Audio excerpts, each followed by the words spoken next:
এই তো আমরা চলে গিয়েছিলাম চট্টগ্রাম সীতাকুণ্ড এবং সেই ঝর্ণার নিচে দেখেন আমরা কত আনন্দ করতেছি, কিভাবে গিয়েছি, কত মজা করছি সব আপনাদের দেখাবো। আমাদের সাথেই থাকুন, আস্তে আস্তে আরো ব্লগ আসবে।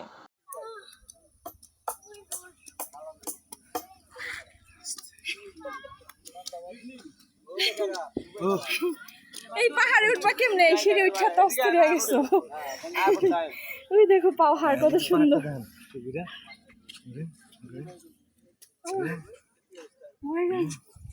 Oh my god! বলেন আমরা এখন কোথায় আসছি বলেন।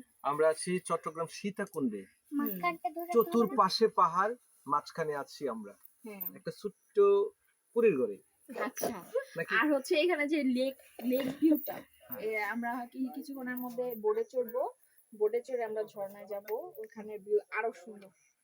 সেই সৌন্দর্যটা কিভাবে নেওয়া যায় আমরা যে নিব মোবাইলে, ততক্ষণ আমাদের সাথে মোবাইলে ধারণ করবে।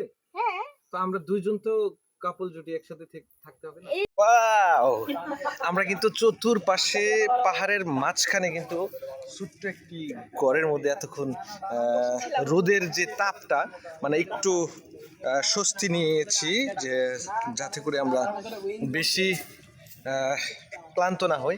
আর সে কিন্তু ক্লান্ত তো হবে, মোটা মানুষ না, একটু হাঁটলেই সে একেবারে মানে বসে যায়, শুয়ে যায়। আমি হয়রান হয়ে গেছি। আর ছোট ছোট জায়গাতে তার টেনে টেনে তুলতে হয়। এই ওকে, দেখতে পাচ্ছেন আমরা কিন্তু চতুর্পাশে পাহাড়ের মাঝখানে একেবারে, এই যে আমি একটি 360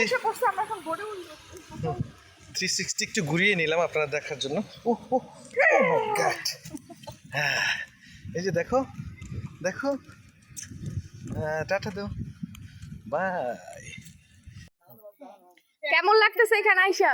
অনেক ভালো, কিন্তু এখানে গরম বেশি। হ্যাঁ, গরম বেশি, আসলে পাহাড় না চারদিকে, কিন্তু বাতাস নাই, তাই না? কিন্তু ভিউটা সেই। এই তুমি জানি কি বলো, ভিউটার কি বলো? ওয়াও, কি জানি বলো, কি জানি বলো? Wow, awesome. ওয়াও, আমি জানি না, এখন চলে আসছে, এখন বলে না। এখন হচ্ছে, এখন বলতে লজ্জা পাইতেছে। ও আমি মানে খুব ঘাম ঝরছে, চতুর্পাশে তো খুব পাহাড়ের যে একটা গরম সেটা আমাদের মধ্যে চলে আসছে, আর চশমাটা ভিজে যাচ্ছে ঘামে। দেখা যাচ্ছে আমাকে? আমারও ঘাম হয়, আমি চশমা রাখা আমি না মুছে দিই। না, আমার মেকআপ চলে যাবে। আরে না, যারা ঘুরতে আসেন এই সৌন্দর্য উপভোগ করার জন্য তারা কিন্তু এই যে চলারে চলে যাচ্ছে। আমরা কিন্তু যাবো এখন কিছুক্ষণের মধ্যে। ভিতরে কিন্তু বড় বড় পাহাড়ের যে ঝর্ণা, যে পানি পড়ে, সেটা কিন্তু নেওয়ার জন্য আমরা যাবো। সো অনেকক্ষণ অপেক্ষার পর আমাদের বোট চলে আসছে, তো আমরা এই বোটে করে চলে যাচ্ছি সেই ঝর্ণার কাছে, বহু কাঙ্ক্ষিত ঝর্ণা।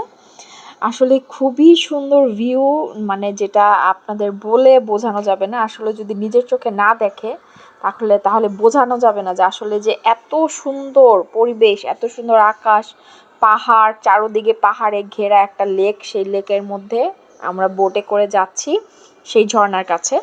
তবে আমরা যেই সময়টা গিয়েছিলাম তখন বর্ষাকাল ছিল না, আর হচ্ছে ঝর্ণাতে পানি তেমন ছিল না। ঝর্ণার পানি দেখতে হলে কিন্তু একদম বর্ষাকালে যেতে হয়, তখন অনেক অনেক পানি থাকে, আর ঝর্ণাটা দেখতেও খুব সুন্দর লাগে। তো এই যে আমরা বোটের মধ্যে চলে গেলাম, বেশি না, হয়তো 5 মিনিটের মতো লেগেছে। এই যে আমরা মজা করতেছি, মজা করতে করতে চলে যাচ্ছি সেই ঝর্ণার কাছে। তো আজকে সেই ব্লগ আমরা দেখাবো না, নেক্সটে দেখাবো যে ঝর্ণার কাছে গিয়ে আমরা কি করেছি। তো সেই পর্যন্ত আমাদের সাথেই থাকুন আর অপেক্ষায় থাকুন আমাদের নেক্সট ব্লগের জন্য। আল্লাহ হাফেজ। এই হচ্ছে এই যে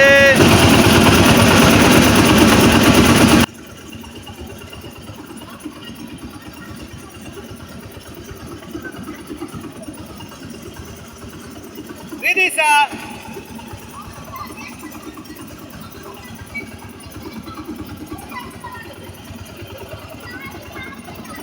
এই যে সবুজ প্রকৃতি, সবুজ সমারোহ, যে এত সুন্দর দৃশ্য, আসলে উপভোগ করার মতো। আমরা আছি সীতাকুণ্ড, চট্টগ্রাম।